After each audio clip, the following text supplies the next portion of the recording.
Hi hello అందరికీ నమస్కారం. Welcome to సివలిస్ ఛానల్. అందరూ ఎలా ఉన్నారు? ఈ నామాలు చూస్తుంటేనే మీకు అర్థమైపోయి ఉంటుంది మేము ఎక్కడున్నామో. ద్రాక్షారామంలో ఉన్నాము. మార్నింగ్ తాడువేలు 8:30కి స్టార్ట్ అయ్యాము మేము. అక్కడ బిక్కవాల్లోని శ్రీ గోలింగేశ్వర స్వామివారిని, లక్ష్మీ గణపతి స్వామివారిని, గొల్లల మామిడాడలో శ్రీ కోదండరామాలయాన్ని, సూర్యనారాయణ స్వామి దేవాలయాన్ని దర్శించుకున్నాక ప్రస్తుతం అయితే ద్రాక్షారామంలో ఉన్నాం. స్వామి అందరికీ నామాలు పెట్టేశారు. ద్రాక్షారామం ఆంధ్రప్రదేశ్లో కోనసీమ జిల్లా రామచంద్రాపురం మండలంలో ఉంది.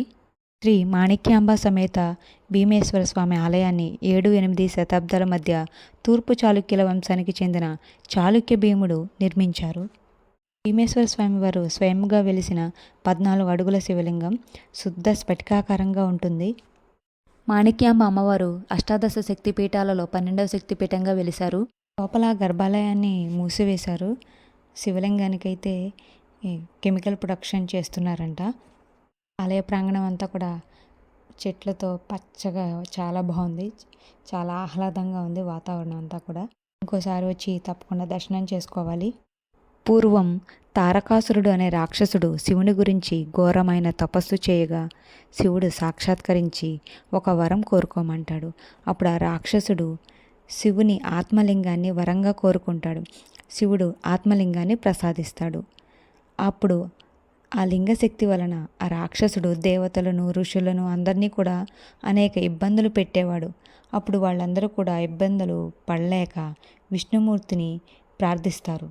శివుని అంశతో జన్మించిన వానితో తప్ప మరెవ్వరి వలన తనకు మరణం లేకుండా వరం పొంది ఉన్నాడనే శ్రీ మహావిష్ణువు చెప్పగా కుమార సంభవం జరుగుతుంది.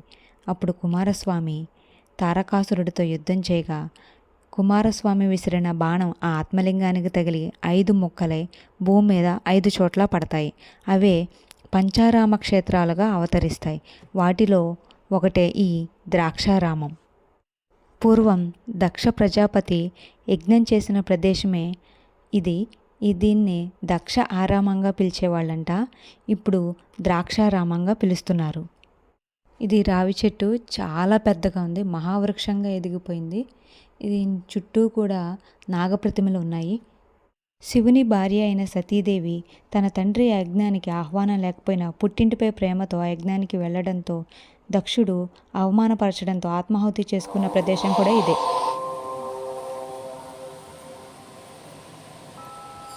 ఈ ఓంకారం వింటుంటే ఎంతో ఆనందంగా ఉంది మనసుకి. నంది చాలా పెద్దగా ఉంది. ఇక్కడ స్వామివారిని మొట్టమొదటిసారిగా సూర్యుడే అర్చన చేశారంట.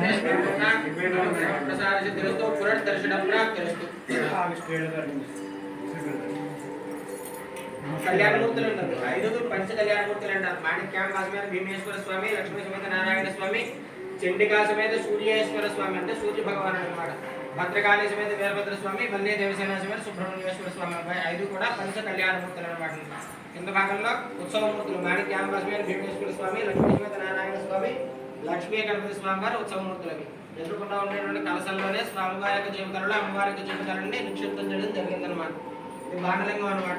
స్వామివారి యొక్క రూపేణ, అమ్మవారి యొక్క రూపేణ శ్రీచక్రయంత్రము. ఉదయం 6 గంటలకు ఒకసారి, 10 గంటలకు ఒకసారి అభిషేకాలు కుంకుమార్చనలో నిర్వహించబడుతున్నాయి అనమాట. నమస్కారం చేసుకోండి.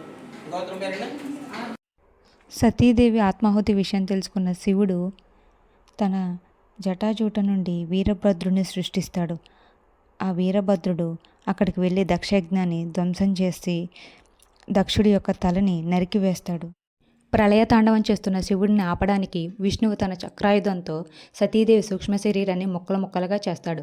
అవి 18 ముక్కలుగా 18 చోట్ల పడుతుంది. అదే అష్టాదశ శక్తిపీఠాలు.